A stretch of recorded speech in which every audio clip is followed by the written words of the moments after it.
I'm Anil Kumar, and here is a question from the textbook Nelson for my student Aaron. Two satellites are orbiting Earth. The path of one has the equation x squared plus y squared equals 250,000. The orbit of the other is 200 kilometers farther from the center of the Earth. In one orbit, how much farther does the second satellite travel than the first one? So that is the question. I'd like you to read the question once again, pause the video, answer the question, and then look into my suggestions. Now what we are given here is there are two satellites which are orbiting Earth, right? So let us say this is the first satellite and the other one is 200 kilometers farther away, right? So that these are the two satellites, right? So they are orbiting the Earth.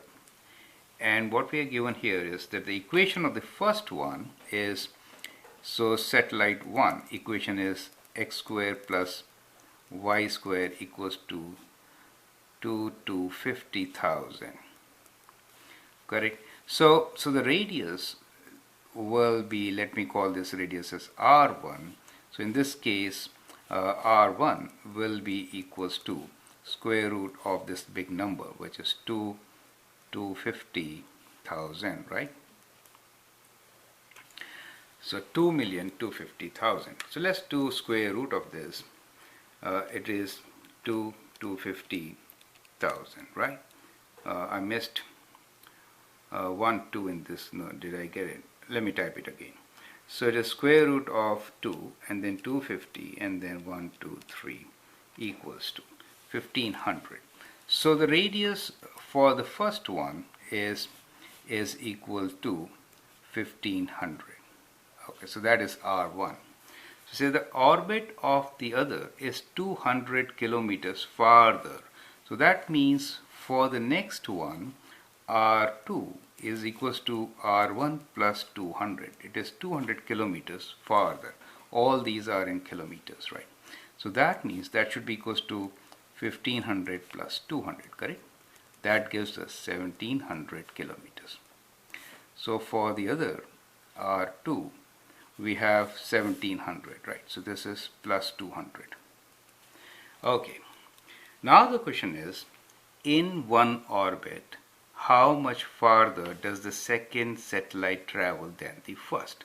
So that means they are traveling along this path. Circular path is being assumed. So the circumference, is what? Circumference is 2 pi r. Is it okay? So when we say how much farther, that means difference of the two, right? So let me call the difference is, we can calculate them individually, right? So let's do that.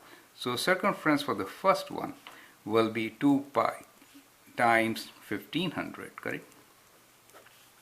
And for the second one, it is going to be 2 pi times 1700. Is it okay? So that is what their circumference will be. So the difference will be how much? Difference will be C2 minus C1, correct? C2 minus C1. So that is 2 pi times 1700 minus 2 pi times 1500. Sometimes it is better not to do calculations right in the beginning, right? So what we can do is we can take 2 pi common, right? So 2 pi, and what we get here is 1700 minus 1500. As you can see, it is that 200, the difference in radius, multiplied by 2 pi, which is your answer, right? So that's the whole reason of my not doing calculation, but showing you that in general, you could have done this very easily, right? So what we get is 200 times 2, which is 400 pi. So this is the distance in kilometers, correct? Now you can use calculator and multiply 400 times pi and find the answer in decimals, right? 1256. So pi is around 3.14. So 1256 kilometers will be the difference. So that is how you can solve this question. I hope you understand and appreciate the approach. The idea here is that normally when you are working with big numbers, leave the calculations for the end, generalize your solution so that if you get similar question in your test, you are in a good position to solve it. I hope you enjoy and appreciate the method. I'm Anil Kumar. You can subscribe to my videos and learn a lot. And you can also post me questions if you need help with. Thank you and all the best.